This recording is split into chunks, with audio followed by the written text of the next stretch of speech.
શિક્ષણ જગતને શરમાવે તેવો કિસ્સો પંચમહાલથી સામે આવ્યો। નારુકોટ શાળાના આચાર્યએ શિક્ષિકા સાથે અભદ્ર વર્તન કર્યું છે। આચાર્યનો શિક્ષિકા સાથેની વાતચીતનો વિડીયો વાયરલ થયો છે। જ્ઞાન સહાયક શિક્ષિકાએ રજા મુદ્દે રજૂઆત કરતા તેઓ અપશબ્દો બોલ્યા હતા। પોતાની ઓફિસમાં અન્ય સ્ટાફ સામે જ આચાર્ય ગરિમા ભૂલ્યા હતા।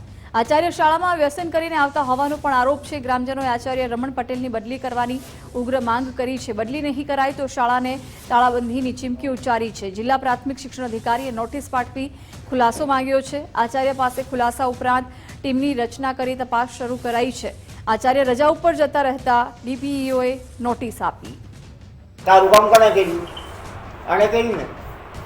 તું ઘણી ગરબી કરું તને ચરબી ચડી છે મને સેની નહીં અને તમે જાતે સર મેં તમને સર કીધું કે હું વધારે પડતી બોલતી નહીં હોય એવું હતું મારે તમે કોઈ કીધું પણ કુકીનો મામલો છે તમારે મારી જોડે રજા કઈ માંગો ને તમે મામલતદારમાં આવો ને મારે આ નાતો હું દેવા દે છે તો મારી જોડે નહીં રજા માંગું ચાલ જા મામલતદારમાં તારું કોમ એ કરે છે એટલે તું માપવાની બોલજો પણ મેં ગાળો બોલતી જ નહીં સર કોઈ દિવસ તમારી ક્યારે મંદિરમાં પણ તમે બોલો છો સર કે તમે ગાળો બોલતી જ નહીં તું બોલે કે કાકની મારો ગુમાટ છે મેં નહીં બોલી એ માપવાની બોલજો મેં બોલી નહીં એટલે નહીં જ બોલી અને તમે જૂઠી રીતે કહો છો આવી રીતે અને કોઈ દિવસ ગાળો નહીં બોલતી ને આવી રીતે ખોટી રીતે તમે બોલો છો આવી રીતે બોલતી જ નહીં હોય માપવાની જો તો તું માપવાની બોલજો થોડી નાખીને ટકરાજો મેં બોલી જ નહીં સર મને ત્યાં કહેવાનું બોલતી જ નહીં હોય હે માપવાનો કોઈ દિવસ મંદિરમાં આવીને અપશબ્દો ક્યારે કોઈને બોલતી જ નથી બેટા હાયદા બોલતી જ નહીં હોય આ બધા કોમ વચ્ચે વાત કર અને તને ચડી ગયો અને તારે ઘેર જજે મારે જે શિક્ષિકા જોડે આચાર્યનો જે અપશબ્દ બોલ્યા એ બધું ગેરવાજબી છે। આવું થવું ના જોઈએ અને અમારે સ્કૂલમાં એ હમણાં છોકરાનું ભણતર એકદમ નીચલા સ્તર પર પહોંચી ગયેલું છે।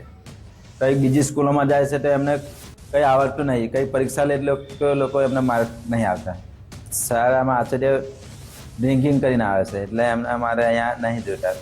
ડ્રિંકિંગ કરી આવે છે ને આજ જે પેલું શિક્ષિકા જોડે સર જે વર્તણૂક કરી છે એના માટે અમે ટીપીઓ સરને જાણ કરી છે કે અહીંયા સર જોઈએ નહીં, અમારે અહીંયા આ તાલુકામાં જોઈએ નહીં। મારા છોકરા અહીં ભણ્યા છે બધા અને એક છોકરી ગઈ સાલ તો અહીં ભણ્યા હતા, આ સાલ તો બીજી સ્કૂલમાં દાખલ કર્યા છે। અને આ જે શિક્ષણની રીતે વાત અમે કરીએ તો અમારે પ્રિન્સિપલ આચાર્ય સાહેબ જે રમણભાઈ છે એ સખત દારૂ પીએ છે। આજે 10 થી 15 વર્ષથી દારૂના દૂધમાં આવે છે। નારકોટ સ્કૂલમાં અને નારકોટ સ્કૂલનું ભણતર એકદમ નીચલા લેવલમાં થઈ ગયું છે। એને માટે શિક્ષકો પણ અહીંથી બદલી કરાવીને જતા રહ્યા છે। એ આચાર્ય પ્રિન્સિપાલના લીધે કે દારૂના દૂધમાં આવે છે ભાવે તેવું વર્તમાન કરે છે। એના માટે એ શિક્ષકને કડકમાં કડક કાર્યવાહી થાય એવો કંઈક રજૂઆત અમે ગામના લોકોથી કરેલી છે। અમારા પ્રિન્સિપાલ અમે નારુકોટ પ્રાથમિક શાળા જે અમે તાળાબંધી કરવાનો અધિકાર કર્યો છે ગામજનો દ્વારા, બરાબર। કારણ કે કોઈ આચાર્ય અત્યારે જે શિક્ષિકા પર જે અપશબ્દ બોલી ગયા એના માટે અમે કીધું છે કે અત્યારે શિક્ષક પ્રિન્સિપાલ અમારે સ્કૂલની અંદર ના જોઈએ, બરાબર। અને પ્રશ્ન સિવાય બીજો કોઈ અમારે અધિકાર નહીં। એ બેન સાથે આચાર્ય દ્વારા ડ્રિંકિંગ કરીને આવીને જેમ તેમ પેલું અસભ્ય વર્તન કરેલું છે અને એ વર્તન કર્યું તે દિવસે તમામ સ્ટાફ હાજર હતો અને આ આચાર્ય સાહેબે આ ગામવાળાની એવી માગણી છે કે અમારે આ પ્રિન્સિપાલ અહીંયા જોઈતા નથી અને એમને વહેલામાં વહેલા તકે બેનને ન્યાય મળે એવી મારી માગણી છે। બેન કરાર આધારિત જ્ઞાન સહાયક તરીકે નોકરી કરતા હતા। હું હાજર હતી, હું મારી સાથે તમામ સ્ટાફ પણ હાજર હતો અને બેન સાથે આ વર્તન થયું છે એ યોગ્ય નથી।